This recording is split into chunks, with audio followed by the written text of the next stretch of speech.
আজ আমরা ঢুকে পড়েছি এক বিশাল চিকেন মেগা ফ্যাক্টরির ভেতরে, যেখানে ডিম থেকে শুরু করে ব্রয়লার মুরগি হওয়া পর্যন্ত পুরো প্রক্রিয়াটি চলে আধুনিক প্রযুক্তি আর নিখুঁত ব্যবস্থাপনায়।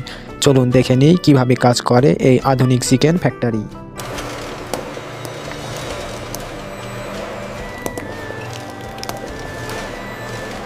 প্রথমে বাছাই করা ডিমগুলো নেওয়া হয় ইনকিউবেশন চেম্বারে। এখানে তাপমাত্রা ও আর্দ্রতা সম্পূর্ণ কম্পিউটার দ্বারা নিয়ন্ত্রিত করা হয়। এই শেডের ভিতরে বাতাস, তাপমাত্রা ও আলো সবই নিয়ন্ত্রিত, কারণ একটি সামান্য ভুল পরিবেশও মুরগির স্বাস্থ্যের উপর বড় প্রভাব ফেলতে পারে। এই প্রযুক্তির সাহায্যে অল্প সময়ে সুস্থ ও শক্তিশালী ব্রয়লার তৈরি করা সম্ভব হয়।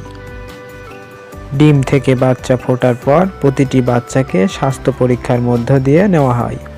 এভাবে প্রায় 21 দিন পর ডিম থেকে ফুটে বের হয় ছোট্ট ছোট্ট চিকেন বাচ্চা।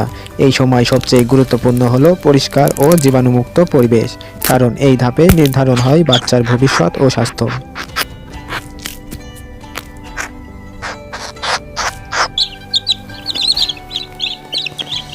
এরপর বাচ্চাগুলোকে নিয়ে যাওয়া হয় বিশাল ব্রয়লার রেজিং শেডে।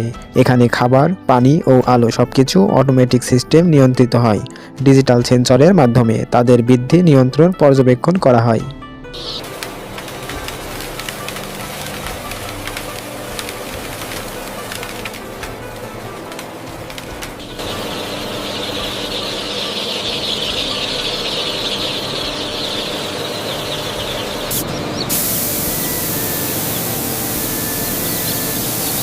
যদিও এখানে বেশিরভাগ কাজ করে মেশিন, তবুও মানুষের ভূমিকা সবচেয়ে গুরুত্বপূর্ণ। কর্মীরা সার্বক্ষণিক নজর রাখেন যেন কোনো সমস্যা হলে সঙ্গে সঙ্গে ব্যবস্থা নেওয়া যায়। এই ব্রয়লার মুরগিগুলোকে নেওয়া হয় বিশেষভাবে প্রস্তুত করা ফার্মে। এখান থেকেই শুরু হয় তাদের দ্রুত ও সুস্থভাবে বড় করে তোলার মূল ধাপ।